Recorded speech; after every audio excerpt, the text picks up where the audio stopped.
Hello guys, আসসালামু আলাইকুম, welcome back to my another blog. তো সবাইকে জুবাইর টেকরোর পক্ষ থেকে স্বাগতম। তো আমরা কালকের ভিডিওতে বলেছিলাম আমাদের এই চালার নিচে কিন্তু আমরা নেট দিয়ে দেবো। তো আজকে নেট বসাবো আমরা। তো চলুন কিভাবে আমরা নেট সেট আপ করতেছি সেটা আজকে দেখাবো আপনাদেরকে। তো আমরা কিন্তু বেশি টাকা খরচ করবো না, কারণ এখানে একদম নর্মাল ভাবে আমরা এই ফার্মটি তৈরি করতেছি। সাধারণ বাজারে যে সাদা কালার নেটটা পাওয়া যায় ওই নেটটা নিয়ে এসেছি আমরা। এই নেটটা দিয়ে কিন্তু আমরা তৈরি করবো। এখন ধীরে ধীরে বৃষ্টি হচ্ছে, একটু ক্যামেরা ভিডিওটা করতে একটু সমস্যা, তো আমি কাজটা তাড়াতাড়ি শেষ করার চেষ্টা করতেছিলাম। তো এখন নেটটা দিয়ে দেবো আমরা। চারিপাশে নেটটা ভালো করে দিয়ে দিতে হবে আমাদের এভাবে।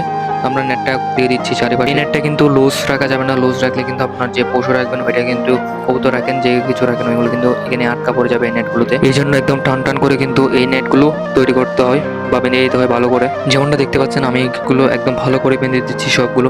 এই যে আমরা কিন্তু নেটগুলো বেঁধে দিয়েছি ভালো করে। তো আমরা নেক্সট ভিডিওতে ফুল আপডেট নিয়ে আসার চেষ্টা করব ইনশাআল্লাহ। সো আপনারা একটু সাজেস্ট করে দিবেন এখানে কি কি রাখা যাবে, আমরা এখানে কি কি লালন পালন করতে পারি যেটা আমাদের লাভজনক হবে, অবশ্যই আপনারা সাজেস্ট করে দিবেন। তো ভিডিওটা কেমন লেগেছে অবশ্যই কমেন্ট করে জানাবেন। আজকের ব্লগটি পর্যন্ত আপনাদের সবাইকে ভালো রাখুক। আসসালামু আলাইকুম।